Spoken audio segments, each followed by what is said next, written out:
Good morning, good afternoon, good evening, no matter where you are, whenever you're watching this. This is Floating in Dreams. Today's video is going to be all about my top 5, bottom 5 by Kiko Milano. Welcome to everybody watching today. Thank you so very much for joining me. Today's video is going to be my top 5, bottom 5 with all of my Kiko Milano products. And Kiko is actually one of my favorite brands, I think. I love chatting about them. I love trying things out by them.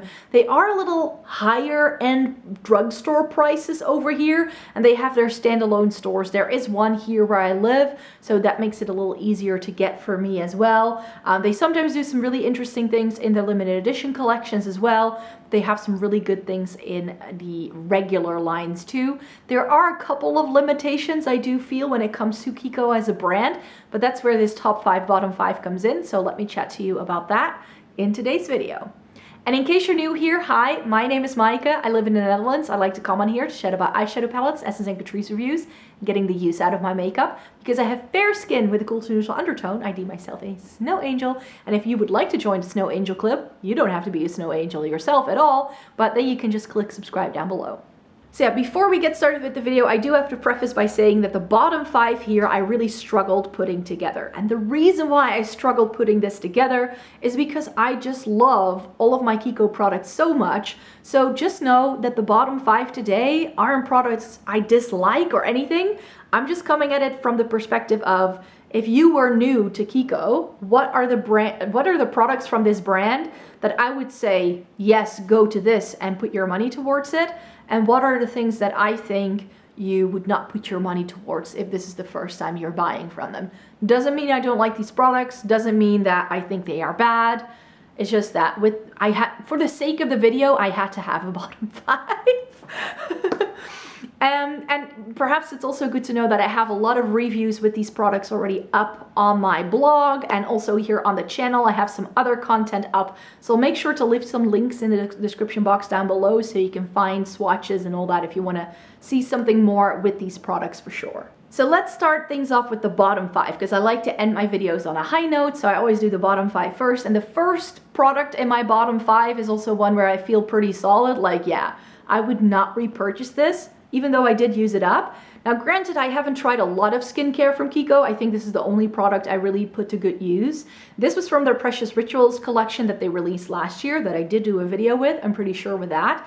And this is like a face oil serum kind of thing. And I use it as part of my nighttime skincare routine, and I like it in terms of formula and what it did for my skin.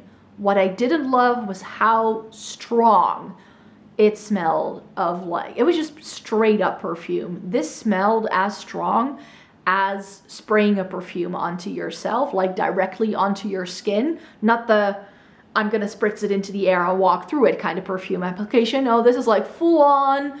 Like, it was such a strong scent and I didn't love it. And this is why I'm now sort of nervous about trying more Kiko skincare, because if this is this heavily fragranced, then what is the rest of the line going to be like? So now I'm like, I liked it enough to use it up. I'm not allergic to fragrance in that sense. I just have really bad asthma, and certain scents can really set off headaches and like make me feel short of breath, which is why I don't love scented things all that much. I've also had that experience with certain perfumes in the past that it just gives me a headache, and I can get this like very sort of like choking kind of thing. And this kind of did that for me. Luckily, a fragrance usually like dissipates, and because I was layering this underneath other products, it wasn't as bad once I had done my skincare routine, but I don't need this again in my life. Another thing I think you might struggle with, especially if you are as light and cool toned as I am, is to find good shade matches in their base products. So especially in their foundations, the lightest shade is probably going to be A, too dark, or B, much too yellow toned. And that's something that I feel Kiko does as a brand. Nabla does this as well. Maybe it's because they're Italian. I don't know. I don't want to like discriminate or anything like that, but it seems like these more Italian-based brands seems to love just putting yellow undertones in all of their base products. Kiko does a couple of really good things. The Insta Moisture foundation in 1R is a really good shade match for me. It is a cooler undertone, but it's the only foundation that I've seen them do that does this. So undertones is just not something that Kiko is really good at. They're also very often not light enough. They very much cater to medium skin tones, which is why if you're super fair and you're cool toned, Kiko is not going to be your go-to brand for base products. There are things you can find, but it takes a lot of trial and error, and it's not always the best. This is currently in my Shop My Stash, the Precious Rituals. By the time you're watching this video, I will have done another Shop My Stash, but it was in my Shop My Stash in September, just to try it out again. And it's too dark, it's too yellow. It's a nice foundation for sure, but I don't love the shade. And similarly, concealers. Now, I only have one concealer to hold up, but the reason why, like, the concealers that Kiko does are better than the foundations. So let's just get there. This is also from that Precious Rituals collection. It's in shade 1. It's actually really nice. Really nice formula, and I tried the, what's it called again? The Skin Tone Concealer by Kiko. It's a really good concealer, but it comes with so little product that you're done using it in like 4 weeks. Like, there's not a lot of product in that concealer, and I feel this can go a similar route. Like, it's not that much product. So for how much you pay and what you get, I feel that the concealers that Kiko does aren't necessarily the best bang for your buck. Plus, that Skin Tone Concealer, I used it up last year, so I don't have it anymore. But that applicator it just threw me for a loop, because it's actually, the doe foot on the end can spin round, so you can like use it like a paint roller, which the first time you use it, that's very awkward. It was clever, but it was also a bit gimmicky. I feel the doe foot didn't have to do that. So that's another reason why the concealers from Kiko are in the bottom 5. And then just because I needed something else in my bottom 5, I decided to put this in, the Kiko Velvet Passion Matte Lipstick. Now, not because this is a bad lipstick. This is in shade 315. It's possibly one of the best mauve tones at a drugstore price point. These are also not that expensive, if I remember correctly, like 10, maybe 12 euros for a lipstick. They have really nice luxurious packaging. They are really, really good lipsticks. But I have found with Kiko lipsticks that the undertones don't always look really great on me. But I do feel this lipstick comes in 40 shades, and a part of me still wants to buy all 40 and like do some swatches and like show you all the shades on my skin. But it's a bit expensive with like when I do these things with Essence and Catrice, like their lipsticks are like 3 or 4 euros, maybe 5 max, and then there's usually like 10 shades. So that's from a cost perspective, that's okay. Buying all 40 of these would be like 500 euros. And that, to me, that's like not worth it at the moment. So if that's something you're very interested in, let me know. But yeah, I have just found, because I used to own 3 of these, and I felt the other 2 just weren't great in terms of like undertones and what they did for my skin tone. So that's why I've only hung on to these. I have yet to try their glosses. I still want to try some Kiko glosses. And I would like to try all of these shades just to see. The formula is great. This feels like a high-end lipstick, so I can't fault it, but it's in my bottom 5 because I kind of struggle finding shades in this line that I love. I'm not sure if I'm making sense. And then the final item in my bottom 5 is Kiko eyeshadow palettes. So I actually get quite a few requests from people to review more Kiko eyeshadow palettes, but I have tried a couple of things by them, and it's just not my favorite product by them. So I don't think that Kiko is the brand to go to for eyeshadow palettes. Their single eyeshadows are much better, I feel. I just have one little quad. This is again from the Precious Rituals collection that I keep around to have a Kiko eyeshadow palette in my collection because I do like them as a brand, and then I can always do a full face. But whenever I look at what they have on offer in store, nothing jumps out at me because it all looks a little basic, and I don't feel the quality is super duper nice. So for this price point, how expensive Kiko gets, I think there are other things at the drugstore that are just better, and I would go for Essence and Catrice over Kiko when it comes to eyeshadow palettes.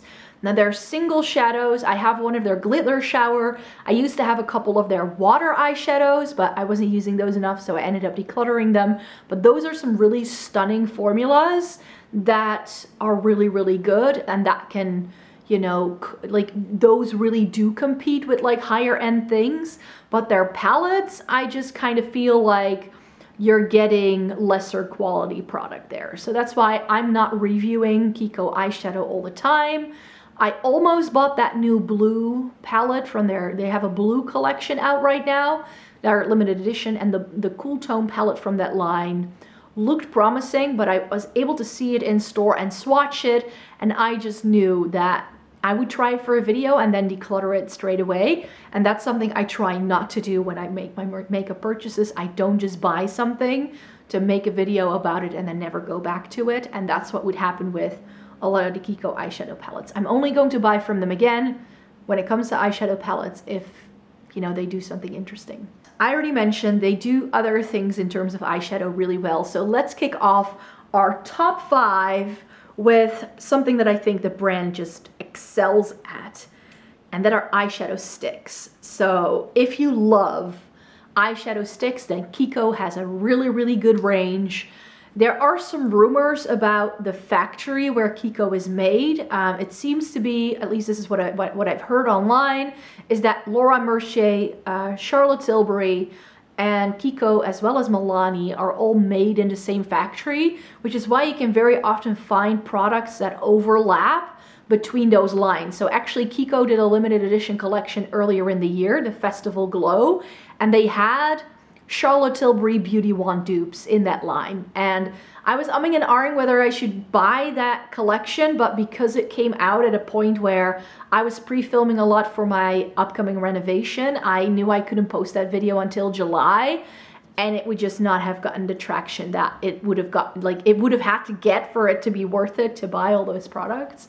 So I passed up on it, but that's why what you see the brand do a lot. And these eyeshadow sticks are actual dupes for the Laura Mercier Caviar sticks. So if those are too expensive for you, then definitely try out Kiko. They are really, really lovely. They work great as a base. So I picked my favorite base shade from the line. This is a really nice dark charcoaly gray that makes for a great base for any sort of dark gray smoky eye. They also do some really vibrant shades, but they also do this. This is number 38. And this is quite possibly one of the best taupey one and done eyeshadows.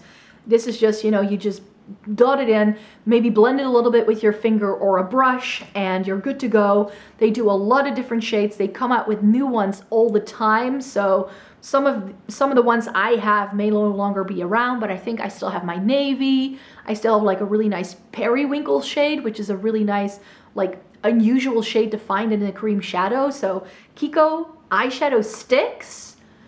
If you want to try Kiko eyeshadow, this is where you need to start, because this is outstanding. Forget palettes.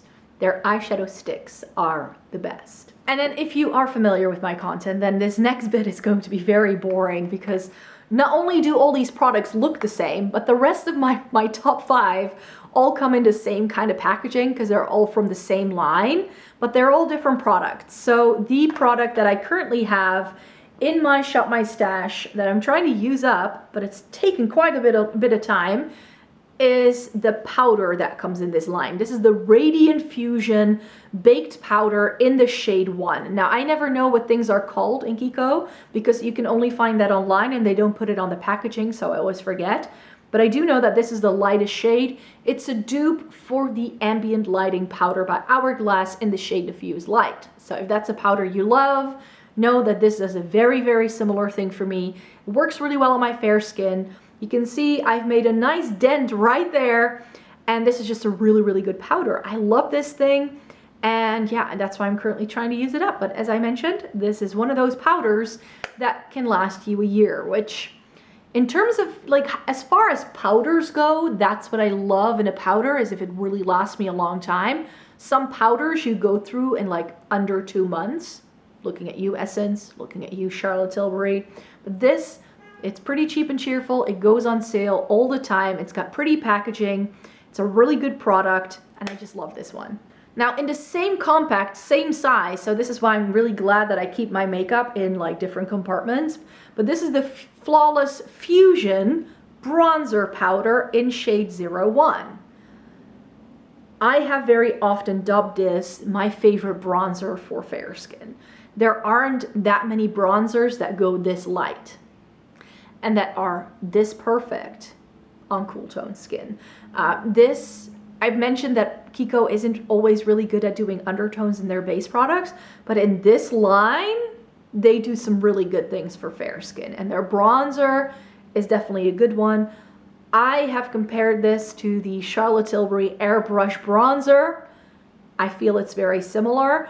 The Milani one, the Sunlight, whatever, the one in the round compact, that's more similar to the Charlotte Tilbury in terms of formula, but I feel that shade-wise, this is closer to what Charlotte Tilbury has to offer, only then less warm-toned. But in terms of depth, I feel it's very similar. So this is a really, really good bronzer. I mean, this comes with a little like Kiko, like the double K from Kiko embossed in the pan. And that has completely disappeared here. It has disappeared in that powder. And it has disappeared in both of these products I'm about to mention. Is this? Yeah. So this is the next product I want to talk about. This sadly has been discontinued, but they still do a similar shade in the lineup that they still have. This is the Shade Fusion Trio Blush, and I do know the name of this. This is 05 Marsala. And as I mentioned, this like trio shade is no longer available, but the shade that this ends up in, this like light mauve tone, that's still available from the brand. I just don't know what number it compares to because I've never bought that myself, but they still do very similar shades. I know there is a shade in the line that's really close to that deeper shade, and also something that's close to the middle shade as well. But right now they just all do solid colors. So this line used to come with all three shades that you blend together. This is one of my favorite blushes. Again, that embossing has completely disappeared. It's one of my favorite mauve tone blushes for a reason. It's got a really good formula. It still has that really stunning packaging. This feels like a high-end product, and I really do appreciate these. Maybe by now I should just buy one of those newer ones and try and see if it's still the same. I've had this for a long time, so yeah, there's that. And then finally in this top 5 is the Glow Fusion Powder Highlighter. So the line is Fusion, and then they put a different thing in front of it. It's again in shade 01. And this, can you see the dent in that thing? Oh my God. This is the best subtle highlighter I've ever found. Together with like some other ones. I've got a couple of other ones that I love, but this is the ultimate one. It's got such a good shade. It looks white in the pan, like in the viewfinder, but it's like, it's not white, it's not champagne, it's not peach, and it's not pink, yet it's all of those things at the same time. So I feel that this really works with my undertone, because I love highlighters that are vibrant because they need to be light enough for me to show, like for it to show up on me.